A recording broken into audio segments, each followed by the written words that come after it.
Welcome to Live Daf, your online Daf Yomi shir. Shalom and welcome back to today's Daf Yomi, Shabbos Daf Yud Zayin. We're on to Zayin Amud Beis, 2 lines from the bottom. Says the Gemara, V'idach Mahi. We're looking for the rest of the 18 Gzeros, the 18 decrees that were passed by the Talmidim of Shammai and Hillel on that day that they went up to the Aliyah to visit Hananiah ben Chizkiah ben Gorain, who's deeply immersed in deciphering the obscure passages in Sefer Yechezkel, and they concluded with 18 Gzeros. So what else belongs on our list of Gzeros? V'idach Ma'i. What else is there? Says the Gemara Desnan, as we learned in the Mishnah, Kol HaMetaltalan, all mobile objects, Mevi'enes HaTumah, have the ability to bring over Tumah, Be'oivei HaMardeya, if they have the thickness of a Mardeya. A Mardeya is a goad, a spiked stick which the farmer uses to drive his cattle, and it has a circumference of a tefach. It is not a tefach wide. It has a circumference of a tefach. Therefore, says the Mishnah, any item, any movable item that has that dimension has the ability to bring over tumah from one side of it to the other. Now, the Mishnah here is discussing the halachas of tumas oil. We know, generally speaking, tumas oil can be categorized into 3 sections. Number 1 and number 2 are the most simple forms of tumas oil. For instance, if something hovers directly above a mace, above a dead person, that item or person contracts the tumas mace. It becomes the avatuma due to the fact that he is directly over the mace, and the mace transfers tumah to that thing. Similarly, if the mace hovers above a person or above an item, there too the mace conveys its tumah to that person or that item, and they become tamei with the tumah of av hatumah, a stringent form of tumah. It lasts for 7 days. They need the water from the paraduma. The third form of tumas mace is the airspace, the oyal mace. If there's a roof hanging over a mace, anything within the airspace of that roof, indeed, is makabel. The tumah of the mace becomes an avatuma. So the roof, the oil above the mace, has the ability to convey tumah to anything found underneath, anywhere underneath that roof. Now, how wide must that roof be to constitute a shem oil, to have the legal status of a roof? It needs to be at least a tefach wide, at least a roichav tefach. Says the Mishnah, however, midrabanan, they made a gzera, Beis Shammai and Beis Hillel enacted a decree that even if it doesn't have a roichav tefach, it's not that wide, it's merely ka'oivi hamardeya, it has a circumference of a tefach. Nevertheless, we're concerned that people might confuse the two. They'll say, well, if this thing that has a circumference of a tefach is not an oil, so even if it has a roichav tefach, it's not an oil. Therefore, people might confuse the two, and the Chachamim enacted a gzera that even when it merely has an oivi of tefach, which is the oivi hamardeya, which is the circumference of a tefach, if we constitute it to be an oil, we give it a shem oil, and it has the ability to transfer tumah, to convey tumah under its airspace. So if this chayfetz, if this item, this movable item, is partially hovering above a mace, it will transfer the tumas mace to anything found in the airspace of this item, and it becomes tamei with a stringent tumah, becomes an avatuma. So once again, kol hametaltalan, all movables mevi'enes hatumah, if they are hovering above a mace, they are mevi'es hatumah, they convey, they transfer a tumah to anything underneath them, to their airspace, as long as they have the width, be'oivi hamardeya, they have the size, the dimension of a mardeya, which is a circumference of a tefach, on account that people might confuse between width and circumference, between roichav and oivi. Amar b'tarfin, it can't be so. He was so disappointed at this halacha. He says this is a distorted halacha. It cannot be that the Chachamim would have entertained such halacha to be concerned that people might confuse between roichav, width, and hekef, its circumference. Certainly there's no room for this. Akapeach es banai, I will cut off my children, I will bury my children. Shezu halacha mukupachas, that this is a cut off halacha. Rabbi Tarfon expressed pain at witnessing a neglect of Torah scholarship as expressed in this distorted halacha in his mind. So in his opinion, this was a distorted halacha. It cannot be so. So how then did these words come into being? Says Reb Tarfon, very simple. Somebody misunderstood when he overheard a conversation going on in the Beis Medrash. There was a discussion going on, and somebody misinterpreted the halacha and presented it in the above-mentioned fashion, and that's how it ended up being presented in the Mishnah. Says Reb Tarfon, what happened was, Sheshama Shemea, the person overheard the Torah, and he made a mistake. This was the question that was asked in the Beis Medrash, regarding a story of a Ikar. This is the farmer. Oiver was passing by. Umardeya al Kseifa, he had this mardeya perched on his shoulders. V'iyel sidai achas ala kever, and indeed this mardeya hovered over the kever. So one side of the mardeya of this pole was positioned over a grave, and the mardeya, on account of it hovering above a mace, becomes tameh, a stringent form of tumah, avatumah. The person touching this mardeya indeed becomes tameh due to the fact that he touched it, avatumah, and he is a rishon l'tumah. Timu oisoi, so they will metame the ikar, the farmer, mishum kelim hama'ahilim ala mace, because he came into contact with a kli, with a utensil that hovered above a mace. So it wasn't that the mardeya was able to transfer the tumas mace to the airspace underneath it, like a din of an oil. Never, because the mardeya is not wide enough to constitute the oil. However, the reason why the ikar became tameh upon carrying this mardeya, which was hovering above a mace, was simply because he touched the mardeya. He is not an avatuma. He doesn't contract the stringent form of tumah from the mace. He's merely a rishon l'tumah, a lenient form of tumah. It's a one day tumah until evening, simply because he touched the mardeya. So the one who overheard this discussion figured it must be that the ikar, the farmer, became tameh on account of tumas oil, because the mardeya transfers the tumas mace to its airspace, and it got transferred to the farmer who was carrying this mardeya on his shoulders. Although the mardeya, it does not have a roichav tefach, it was merely a hekef tefach, a circumference of a tefach. Nevertheless, we see that an item has the ability to transfer tumah even in this scenario, and this was his mistake. Reb Tarfon maintained that this was an erroneous conclusion based upon overhearing a conversation in Beis HaMedrash.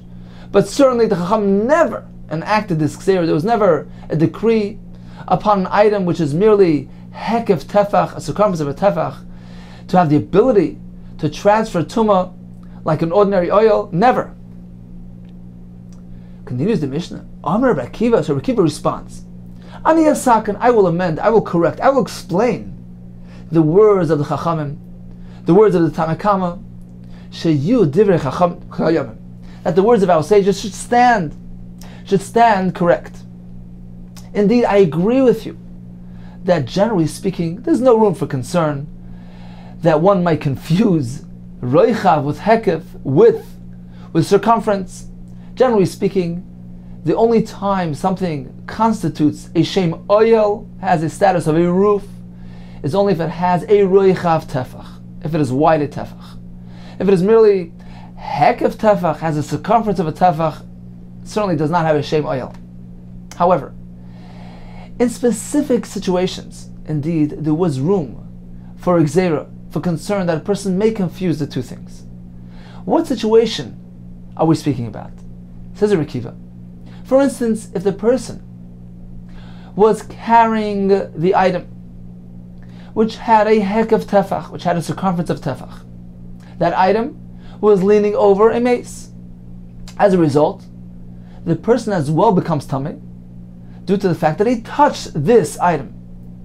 So once again, the item becomes a stringent form of tumah due to the fact that it is hovering above a mace. Now the person carrying this item, he, strictly speaking, should only be a rishon l'tumah, since he merely came into contact with the mardeya, which is avatumah. However, says Reb Akiva, once you go ahead and you are metame this person, perhaps the person will not be so learned, and he'll come to the erroneous conclusion that, you know why I'm tameh? I'm not tameh because I merely touched the mardeya, and I'm a rishon l'tumah as a result. You know why I'm a rishon l'tumah? Because the mardeya is an oil. Why is it an oil? Because look, it has the proper dimensions. It has a circumference of a tefach, has a din oil, and has the ability to transfer tumah to its airspace. I'm in the airspace of the mardeya. I'm in the airspace of this item which has a hekev of tefach, and therefore I'm tameh. Now, why am I only tameh a rishon l'tumah? Apparently, oil doesn't have the ability to be metameh more than that. So we'll come to the erroneous, mistaken conclusion that every oil in the world, be it a humongous oil, a bona fide legally status oil, even if it's a very wide oil, it only has the ability to transfer a very limited form of tumah, to transfer only a lenient tumah, a rishon l'tumah, to its airspace. Therefore, the Chachamim in this case were concerned that a person may confuse width with circumference. He'll say, well, I'm tameh. It must be because the item which has the circumference of a tefach has an oil. And why am I only tameh rishon l'tumah? Apparently, an oil never has the ability, it even has the legal status of an oil, to transfer more than a rishon l'tumah. So therefore, Chacham in this case enacted their gzeira.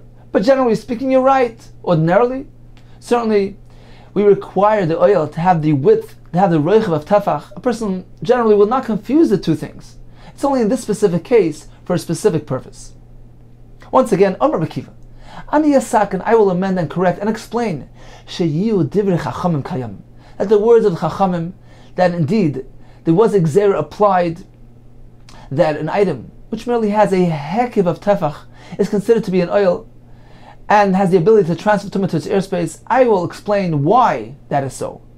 It is merely in this specific case, sheyiu kol metaltalin, all movable objects, should have the ability to transfer and convey mevinas atuma ala adam shenoisan, ala adam shenoisi oisan ba'ivim ardeya, only to the person carrying them. When these items have a circumference of a tefach, they have the dimensions of a mardeya. And for the reason we mentioned, because since the person is going to become tameh, truthfully it's because he's touching the mardeya. So he's going to become tameh, and only a tameh rishon l'tumah. He's going to erroneously conclude that it's due to the fact that this item has the status of an oil. And apparently an oil can only make a rishon l'tumah. Therefore the Chachamim decided that this specific case deserves a gzeira, and indeed, he becomes a more stringent form of tumah. He becomes an avla tumah. We consider this item which has the hekif of a tefach, we consider as though it's a true oil, and the person carrying it is an avla tumah. So it's strictly in this case.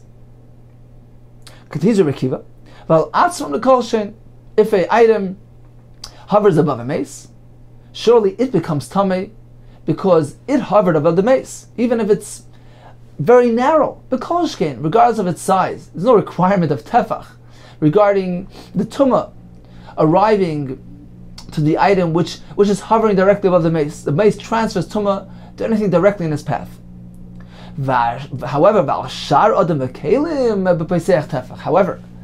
to constitute a true oil, to be considered an oil to the effect that if this item is hovering above a mace, and we wanted to convey tumah, to transfer tumah to its entire airspace, not speaking about a case where a person is carrying it, but generally speaking, if there's an item suspended above a mace, in that case, certainly I agree with you, Rabbi Tarfon. In order for the item to be considered an oil and to be matame anything within its airspace, then certainly it needs to be a tefach wide. Concludes the Gemara. We spoke about oivi hamardeya. What is oivi hamardeya? Mardeya she'amru ein ba'avi tefach. It's not wide a tefach. V'yesh be'keifay tefach, but it has a circumference of a tefach. V'gazru ala keifay mishum aviyay, and indeed the Chacham applied gzeira on account that a person may confuse the two things. He may confuse the two dimensions. He may mix up width with circumference. And according to Bakiva, it was only applied in a specific case where indeed there's grounds, there's reason to believe that a person may come to that erroneous conclusion. So in summary, what is the halacha of metaltalin? Mevi'in tuma, they are maybe tumas meis. So al atzman, on themselves, if they are hovering above the mace, regardless of their size, even kolshu will become tamei, a stringent form of tuma and avatuma. Now, to make them into a din oil, to transfer tuma to their airspace, I mean matame, a person or kalim that are found on the other side, underneath this object, that's only if they constitute a shame oil, if they have a din of an oil, and that is only if they're wide tefach. If a person is carrying this chayfetz, in that case the chachamim applied gzeira, and even if it's merely hekefoi tefach, it has a circumference of a tefach, that is oiver mardeya. Since a person might erroneously conclude that a oil which transfers tumah can only transfer a lenient form of tumah, look, the fact is that I'm carrying this mardeya, I'm tamei as a result, and I'm only tamei rishon l'tumah. He won't understand it's because he came into contact with the mardeya, which is an avatumah, because it is an oil, because it hovered above the mace. He'll think that the mardeya has the ability not only to be metame itself, but to transfer tumah to anything underneath, its airspace underneath the kli. And he'll conclude that the reason why he's a rishon l'tumah is because the oil has only a limited ability to transfer lenient forms of tumah. And any oil in the world will only have that ability. Therefore the chachamim applied gzeira here and made him into a avatumah. They constituted this item which has hekef tefach, a skams of a tefach, they gave it a din of an oil. Okay, but Rav Tarfon disagrees with this. He holds this was not gzeira amongst the 18 gzeiras. Says the Gemara, if so, Rav Tarfon is missing one of the 18 gzeiras. Says the Gemara inside the Rav Tarfon, the Amar, he said, it can't be. This halacha is a distorted halacha. Basralu, if so, we're missing one of the 18 gzeiras. Amar Nachman Yitzchak, he'll substitute it with another one. Afbnois kusim, nidois marisasan, boy beim gazru. According to Rav Tarfon, we'll substitute this gzera with another gzera. The gzera of bnois kusim. The kusim were a group of people who converted, and their gerus was questionable. They certainly weren't too careful with many halachas in the Torah. One of those halachas was regarding the hilchas nida, that we know even an isha 1 day old can become tamei nida. They didn't subscribe to this halacha, and therefore the chacham applied a gzera even to their small children, even to a 1 day old baby, even to a b'nois kusim me'ari sasin in their cradle. They're considered to be tamei nida, and that was a gzera which was enacted on that day. So this gzera will take the place of the gzera of the metaltal mevinas hatuma, which according to Rav Tarfon never happened. Again, of b'nois kusim, the daughters of kusim nidas marisasin have a status of nidas even from their cradle. Boy b'yoyim gazru, on that day was enacted. Ub'idach, says more regarding the other gzera of meniach kelim tachas atzinor, sviler Rav Meir, who will subscribe to Rav Meir's opinion that too was part of the list. Therefore, according to Rav Tarfon, nothing's missing. We have the gzera of kelim tachas atzinor, unlike Rav Yosi, who we learned yesterday, disagreed with that gzera as well. According to Rav Tarfon, that was indeed one of the gzeras. So he has that. And in addition, he has the gzera of b'neis kusim, which will substitute for the gzera of the metaltalin. Continues the Gemara, okay, what else is on the list of the 18 gzeras? V'idach haboitzer lagas, if one harvests his grapes to press them in the wine press, and the grapes exuded some liquid, some grape juice, and they're contained in these perforated baskets, so the juice is actually being wasted. It's going li'ibud. It's not being contained in the baskets. He has no use for it. He's not pleased with their presence. He's not being machshav this juice. He's not giving it any significance. Now we know that in order for liquids to have the ability to enable produce to be susceptible to be makabel tumah, a produce is not susceptible, is not able to contract tumah unless it's huchshar, it's prepared for it. It's enabled to be makabel tumah. That happens when it becomes moist through one of these 7 liquids. Now we need that the 7 liquids should have significance in order for them to be considered a din of liquid, only then do they have the ability to impose hechsher on fruits. In order for us to give significance to the liquid, the person needs to be machshav it. He needs to intend to have the kavanah to use it for a certain purpose. He wants it, he needs it, he gives it chashivas. Only in that case is a liquid machsher fruit and makes him susceptible to be makabel tumah. In this case, he has these baskets of grapes on the way to the wine press. The baskets are perforated, the juice is leaking out. He has no point and purpose, no benefit for the grape juice contained within.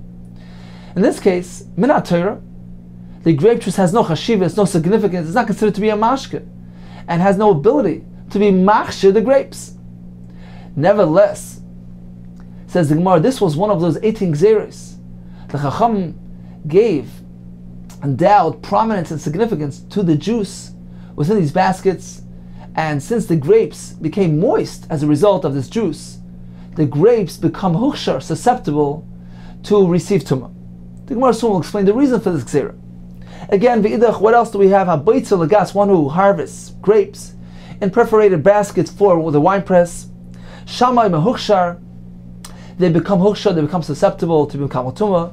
Hilay meloy huchshar, the grapes do not become huchshar because the juice is insignificant, it doesn't have a shem mashke. Amalei hillel l'shamay, I don't understand. Why do you differentiate and say, do you insist that one should harvest his grapes b'tahara, impurity, because otherwise the grapes can become tumah due to the fact that they are moist as a result of this grape juice. So you insist that one harvests his grapes b'tahara. However, when it comes to olives, you're not so particular. Ve'in moiskim b'tahara.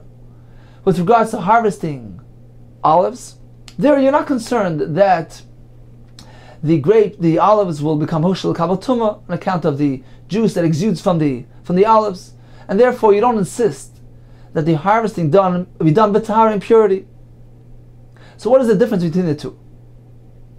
Amarle, so Shammai responded, if you'll provoke me, go Israeli tumah aval masik. Indeed, I will apply a tumah even to olives.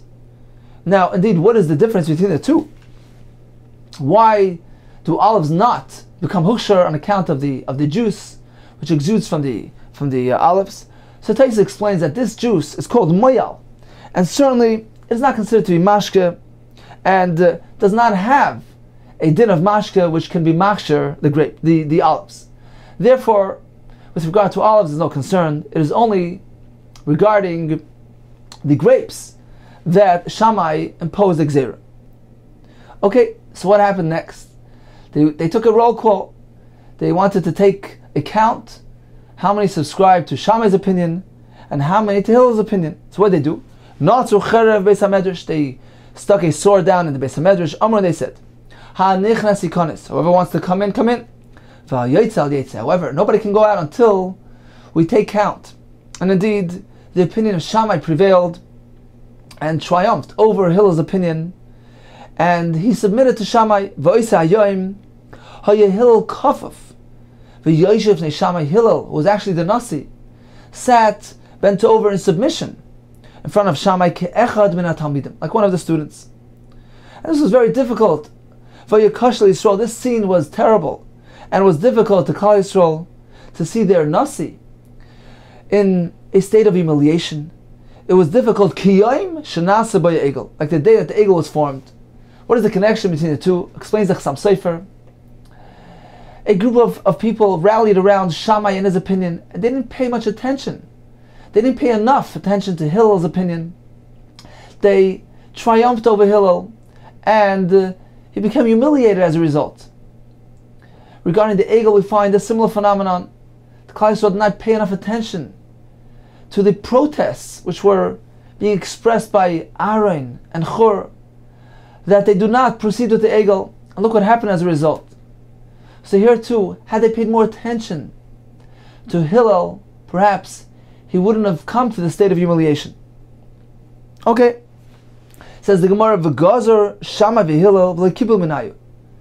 So Shammai v'Hillel wanted to pass this gzeira regarding the grapes that were harvested, but it wasn't accepted by the public, and we know that a gzeira which is not accepted doesn't have a legal validity. However, later on, Vasa Tamadayu, their students, on that day, when they were up in the Aliyah, Gazer, they passed this Gzera, V'kiblu Minayu, and in fact, it was accepted. My time, okay, so what is the reason for this Gzera? Once again, we're speaking about the grapes that were harvested for pressing in the wine press. They became moist as a result of the juice exuding from the grapes, which were not l'ratzain. The person doesn't have any purpose, doesn't have any need, any benefit from this juice.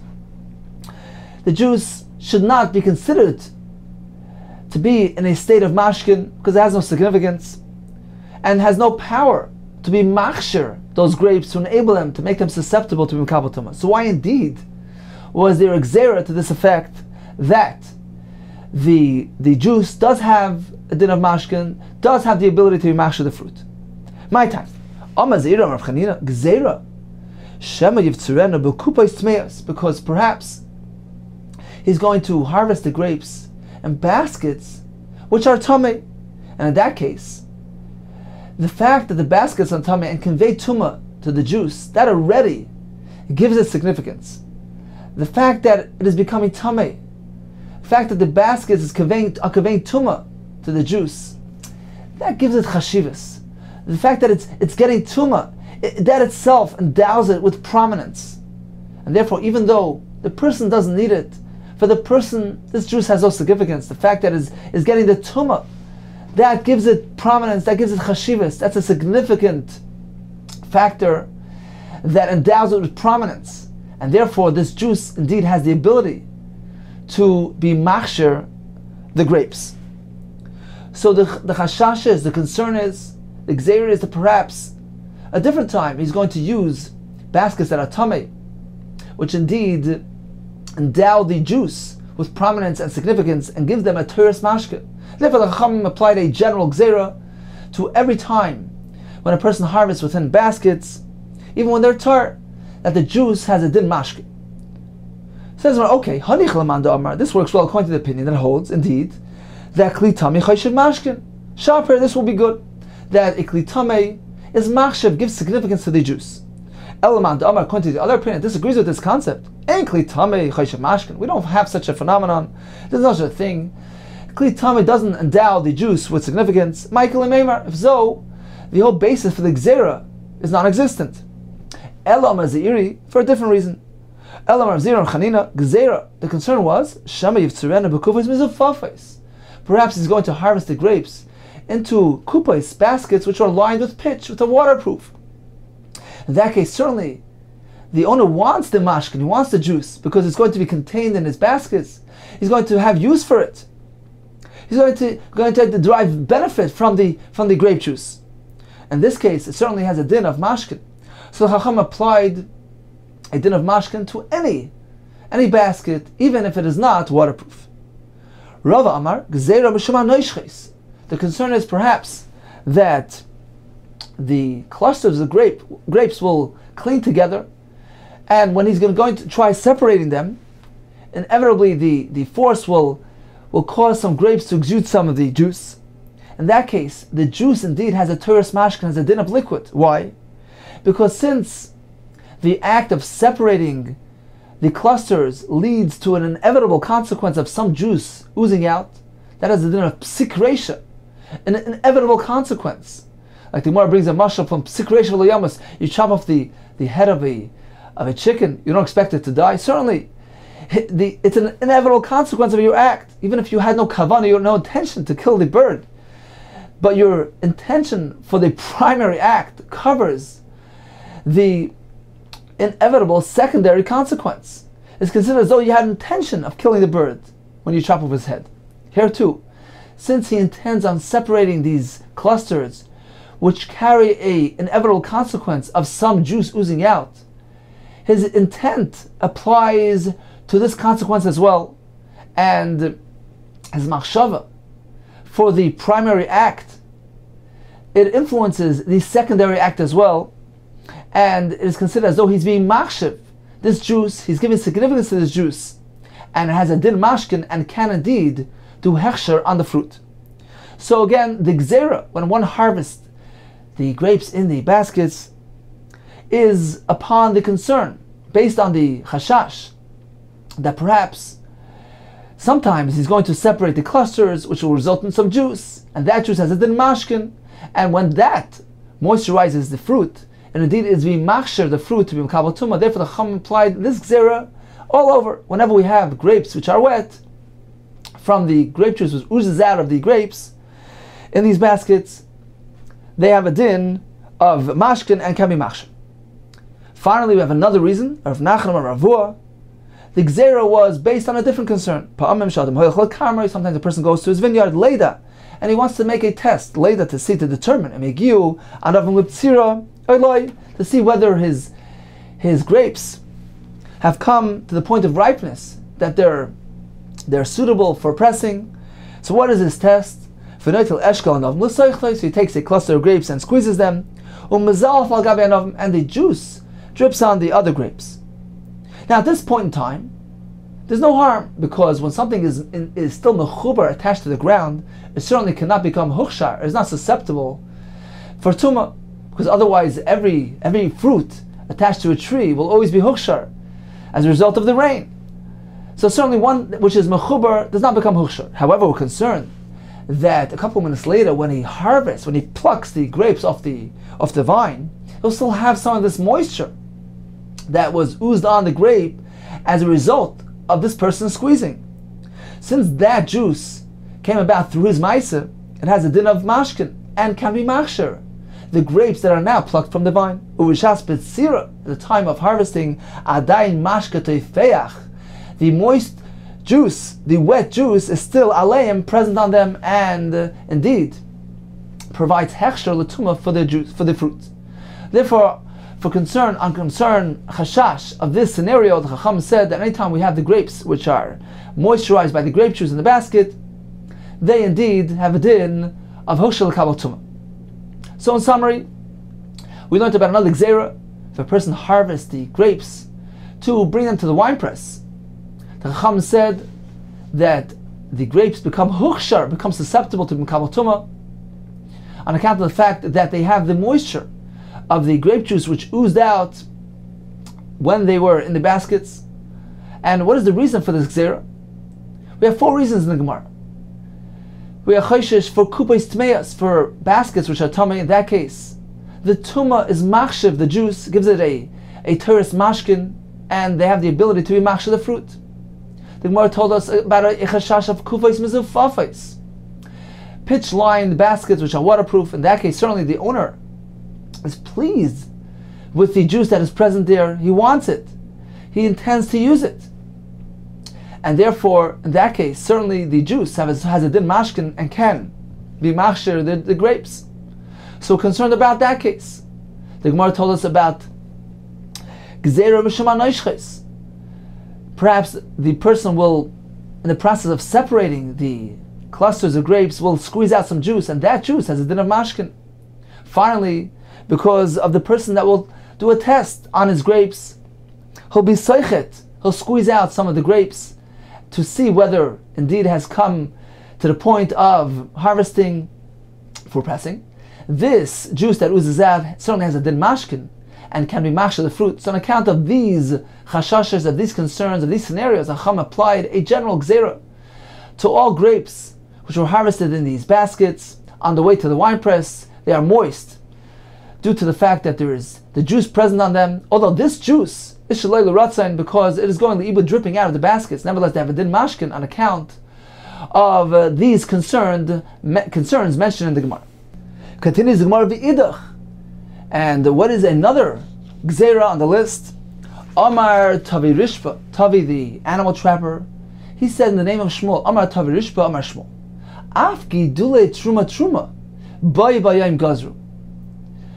Also, the halacha that if one plants truma in the ground, the subsequent growth has a din of truma, as Rashi stresses, even if we're speaking about planting a seed which disintegrates, fully disintegrates in the ground, like tvua and kitnis, like grains and beans. Even in that case, if one plants truma, the resulting growth has a din of truma. Even though minat Torah that is not so, because the truma becomes nullified, becomes bottled on the ground. Nevertheless, the Chacham applied a gzera that gidule truma, growth from truma that was planted has a din of truma. Again, af gidule truma boy bayem gazru. My time, what was the reason for this gzeira? Amar Chanina, gzeira. We're concerned mishum truma Torah bad Yisrael. A Yisrael will have truma Torah, and perhaps he's going to want to deprive the kohen of his dues. Instead of giving to the kohen, he'll go ahead and plant it and use the growth for himself. Therefore, the Chachamim want to avoid this practice, and they declared that anybody who plants truma, instead of giving it to the kohen, the resulting growth is not chulin. You may not eat it. You have to go ahead and give it over, forward it to the kohen. So you will not have gained anything. Amar Rava, that can't be the case. We don't suspect that a Yisrael will try to drip the kohen of his dues. If you're concerned, you suspect that a Yisrael will try to deprive the kohen of his share, he has a more simple solution to avoid giving truma to the kohen. He doesn't have to be mafresh to begin with. Why? Given the efshel lemevet chita achas, because there's a very simple approach to truma. If one doesn't want to give the kohen his dues, he merely follows the minimum share min haTorah, which is merely one chita. He can only be mafresh one chita, one kernel of wheat from his entire pile, and by doing so, he was yaitse his chiyuv min haTorah. Shmuel told us that min haTorah, biblically speaking, one is only obligated to remove one kernel from his entire pile. So if one is looking to deprive the kohen of his share, he has a more direct, simple solution. Don't be mafresh more than one chita. So apparently, we don't suspect that Yisrael is trying to deprive the kohen of his share by planting the truma. Therefore, it can't be that the Chachamim would enact a gzeira based on such a concern. Again, Amar Rava dechashidi lach, if you're concerned, if you suspect that Yisrael will do this and deprive the kohen of his share, afrishin amalei lifrishu, then to begin with, he wouldn't have separated the truma on such a large quantity. Given the efshel mebet chita achas, he would have simply done, he could simply do the simple eitzah, simple solution of doing one chita, shmol toras. V'laika of it. But indeed, he hasn't done so. You see that he's separated a large quantity of truma. So apparently he's not trying to deprive the kohen of his share. He muni mehemni. So apparently he is believed, he is trusted that he's doing it in good faith. And he had no intention of depriving the kohen of his truma. For some reason it got planted, and there's no reason to apply a gzeira in this case. So why then did the Chachamim enact this gzeira that giduli truma, growth of truma, has a din of truma? It's for an entirely different reason. Not I'm concerned that Yisrael will try to deprive the kohen of his due. Elo gzeira mishum truma tmeya biat kohen. Perhaps the kohen will have truma that became tamei. He can't eat it. So he has a interesting solution. He says, you know what, I'll take this truma tmei, I'll save it until the seeding season, I'll plant it in the ground, and I'll enjoy the growth, the subsequent growth will not have a din of truma tmei, and I'll be able to eat it. So what's wrong with that? It's a good calculation. Something which is tamei, which is planted in the ground, certainly loses its status of tumah. Says the Gemara, however, Dilma Mashila Gabe, perhaps he'll hold on to it until the sowing season comes along, but actually takala, and he'll come to transgress, perhaps he'll mistakenly eat it. Therefore the Chacham concerned for such a scenario, and they wanted to dissuade the kohen from this type of practice, and therefore they said, if you plant truma, if you plant, for instance, truma tmeya, then the growth will have a din of truma tmeya. But at the same time, they didn't want to differentiate between different cases, and they said, blanket statement, any growth of truma has the din of truma. So if you plant the truma Torah, the growth has the din of truma Torah. If you plant the truma tmeya, then the growth has a din of truma tmeya. V'idach, what else is on our list of 18 gzeros? Amar Abchia B'Amir Shnei Af, also the following halacha. One who is traveling on the road and he encounters darkness, the onset of Shabbos. They passed a decree, a gzera, that he's meant to pass his pouch over to the non-Jew to carry it for him. Because the Chachamim knew that a person will not face the loss of his fortune, and he will come to do a malacha d'oraisa by carrying his pouch in Rishus Rabbim. Therefore the Chachamim made an exception to the universal Isser of Amir La'akum. One is not meant to use the services of a goy to do malachim on Shabbos, but in this case, they allowed it and they decreed that a person should do it. As Rashi explains, there's really another option here. A person could really carry less than 4 amas at a time. The malach of carrying an item which is Raman only applies to a shear of 4 amas. If one was to choose to carry in increments of less than 4 amas, carry 3 amas, pause for a rest, carry another 3 amas, that is not also in Torah. However, the Rabbanan said that might lead one to doing a malacha d'oraisa. He may continue carrying the full share of 4 amas. Therefore, the Chacham prohibited that. He did not allow, even in this case, of one who encounters darkness at night. Don't use that option.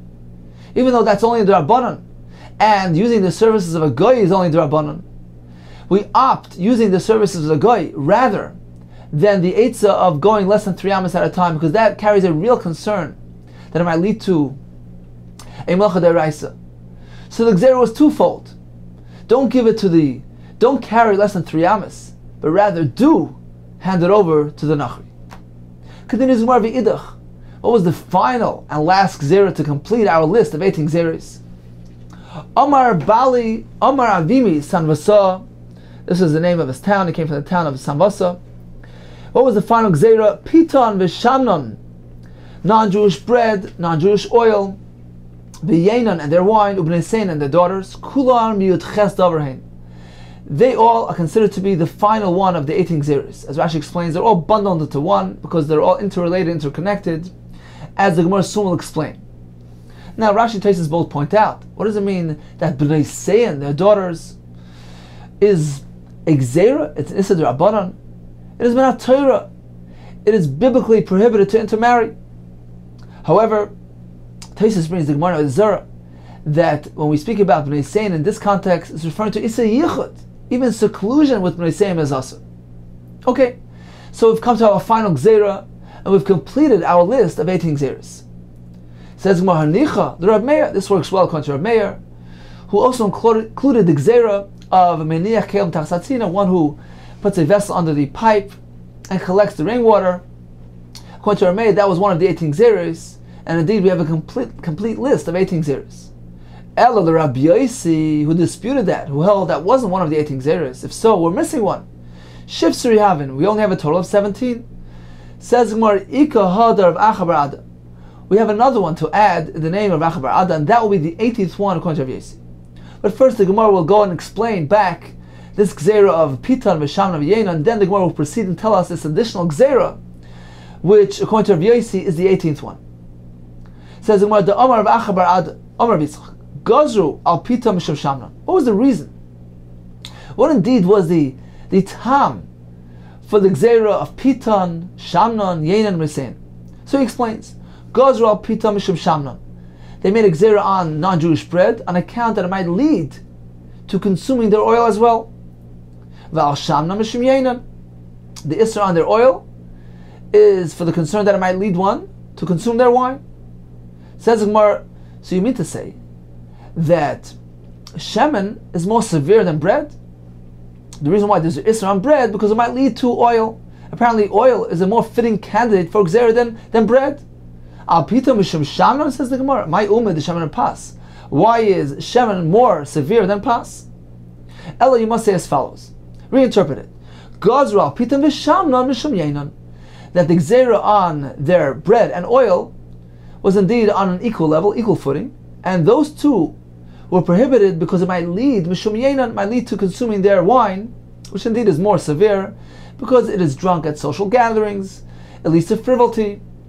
Val yenan, why is wine also indeed? Mishum nesein, because it will lead to yichud with their daughters. And Taisus points out that the isser on wine is more severe, more stringent than merely bread and oil. We know that the isser of yenan is also asr bahana. One may not only drink it, but one may not even derive benefit from it. Taisus explains because it was the regilus, was they're accustomed to pour their wine before their Avodah Zarah. So therefore, since the Chacham already prohibited the wine on account of the tam of bnei sein, which is stated here, so the Chacham applied to it a more stringent isser, even an isser arna, on account of the additional reason, perhaps that it was poured in front of the Avodah Zarah. Finally, says the Gemara, "Val bnei sein Why the Isser of Yichud with their daughters, Mishum Davar Achar? Because it might lead to Avodah Zarah. Continues the Gemara. Va'al Davar Achar Mishum Davar Achar. So this was the additional Gzeira, which was reckoned, according to Rav Yosi, as the 18th Gzeira. So they made an Isser on Davar Achar, another item, Mishum Davar Achar, because it might lead to something else. So well, what are we speaking about? My Davar Achar. What was the additional Gzeira? Amar Nachmar Yitzchak Gazru al Tinei Knachri. They applied a Gzeira, they imposed a Gzeira on even a small non-Jewish child, Shematame Beziva, that has the status of a Zav and he's Matame. Why? So this was the Davar Achar that they made a Gzeira on a Tinei Knachri, that he should have a din of a Zav, and this was Mishum Davar Achar because it may lead to another pitfall. What was that? There's a concern, Shelo Yetinek Yisrael Ragel Eslei B'Mishkav Zachar. They made him into a Zav so that subsequently a Jewish child would not find himself and not associate with this Goyish child and not want to become Tameh. And therefore, this will prevent from coming L'dei Mishkav Zachar, will not result in having relations with these Goyish children, Goyish boys. So this was the additional Gzeira, according to Rav Yosi, which concluded the 18 Gzeiras. Says Gemara Hachi. So if we'll count this one in, the Ramei Nami Tishri Havin. If so, according to Ramei, we have another one. We end up with 19. Says the Gemara, we must abridge one of those Gzeiras. We had a list of Gzeiras regarding Truma, that the Chachamim imposed a din of Sheni L'Tumah in many situations, in various scenarios, and two of those mentioned were Oichlim that became Tameh through Mashkim. The Oichlim have a din of Sheni L'Tumah, and Kalim, vessels that became Tameh Mashkim, they too have a din of Sheni L'Tumah. Says the Gemara, maybe we'll abridge them. We'll combine them into one. They won't consider to be one Gzeira. If so, we are left with a total of 18. Concludes the Gemara, Oichlim v'Kalim Shenitu Mashkin v'Chad Chashalu, that counted merely as one Gzeira. Therefore, according to Rameh as well, even if we factor in this last Gzeira of a Tinei Knachri, we will have a total of merely 18 Gzeiras.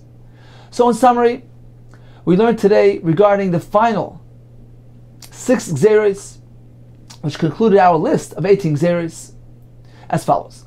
So we began with the halacha of Ein Poilin Lo Yaner.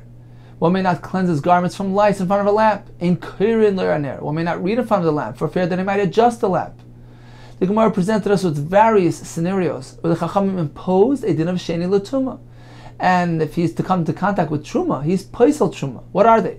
If a person eats food which is Tameh, which is a Rishon L'Tumah, or food which is a Sheni L'Tumah, or drinks Mashkin Tmeim, he becomes a Sheni L'Tumah. A Tful Yom, a person who was Tameh and immersed in a mikveh, and on that same day he took a bath, he was Ba Roisha V'Ruba into Mayim Shuvim. Or a Tar, an ordinary person, Shenaflu Olav, Gimel Lugim Mayim Shuvim, 3 lugim of Mayim Shuvim were poured on him, on his Roisha V'Rubai.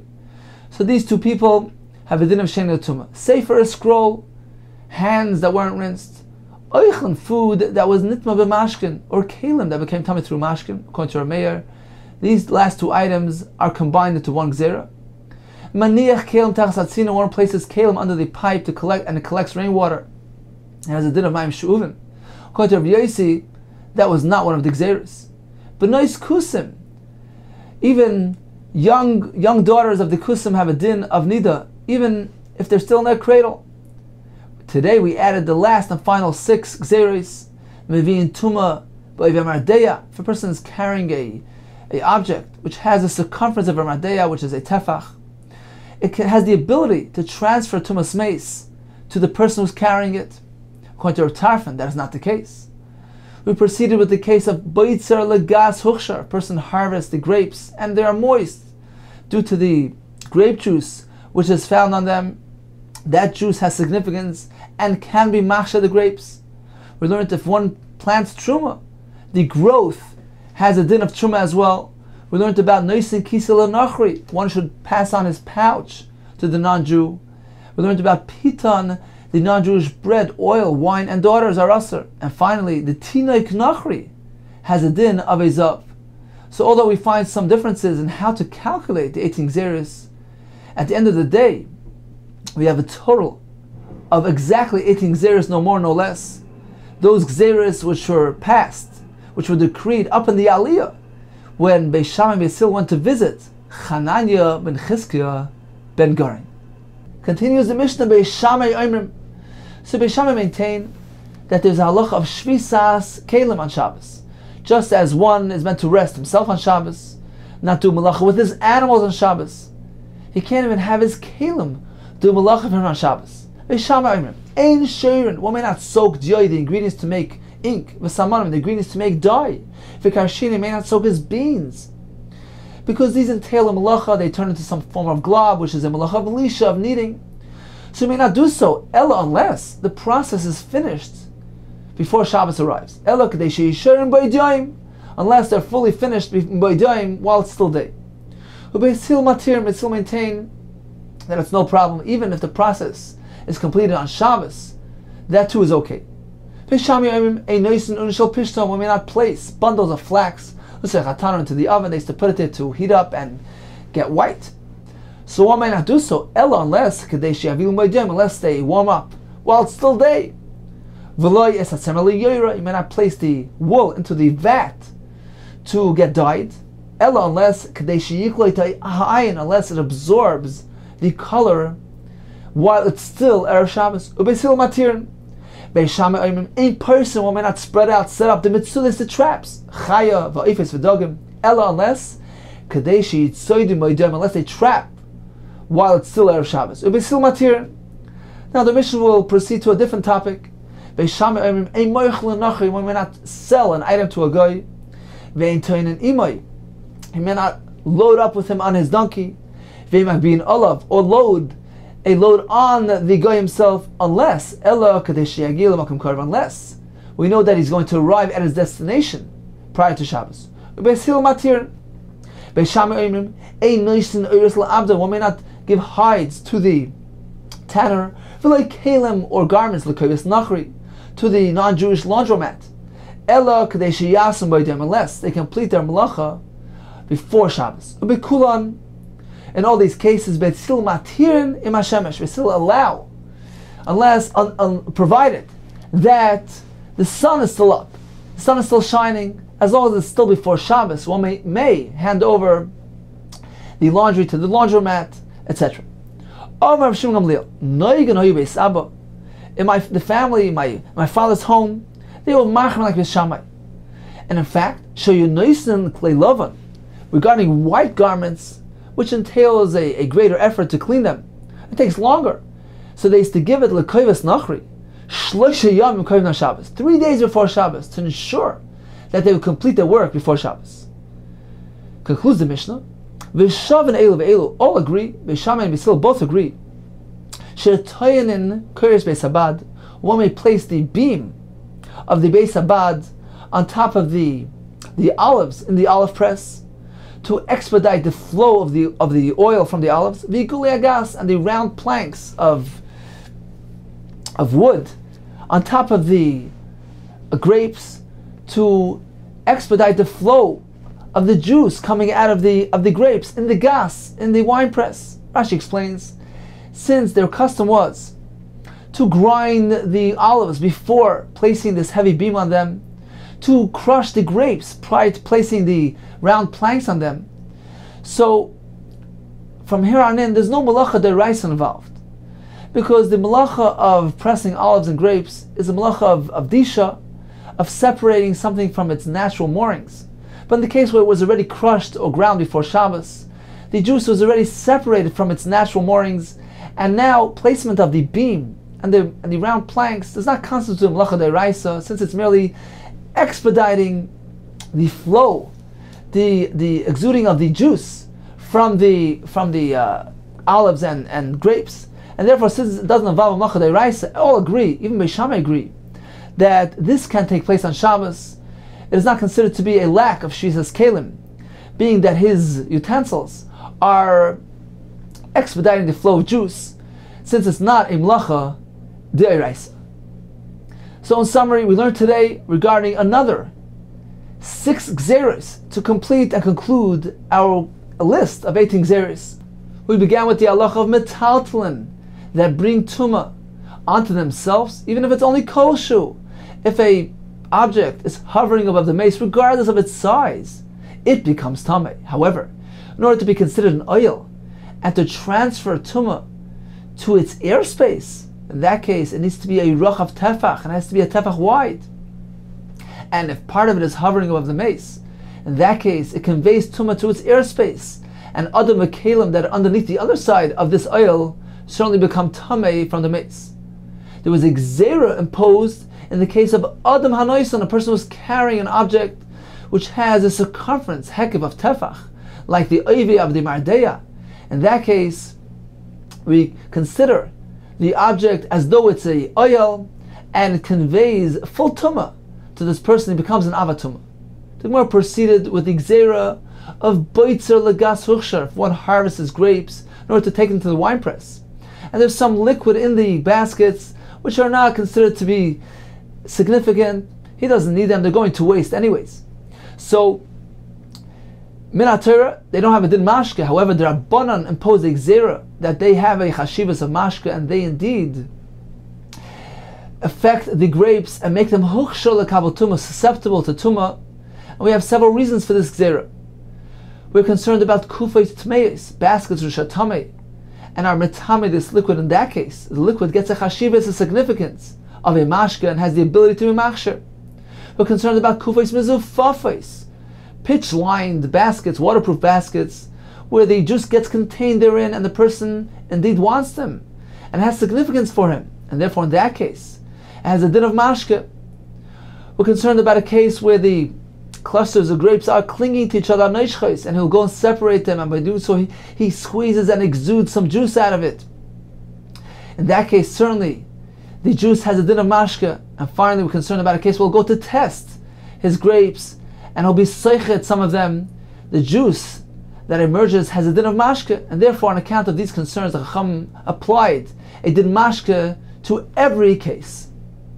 The Gemara proceeded with the 4 final gzeros on our list. Gedulei truma, truma from plants truma.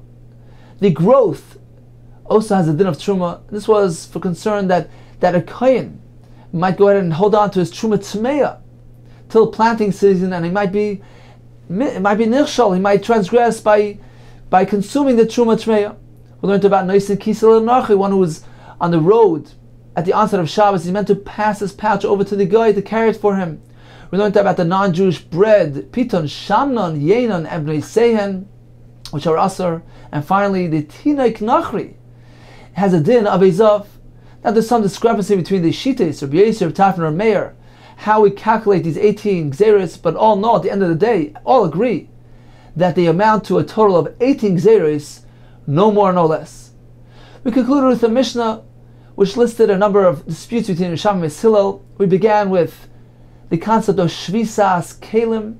We proceeded with halachas of passing items or passing on work to a non-Jew, and concluded with the halacha of toyan and koris beis habad, that all agree that one may put the beam and the planks onto the grapes and the olives, since they're already ground and crushed on Erev Shabbos.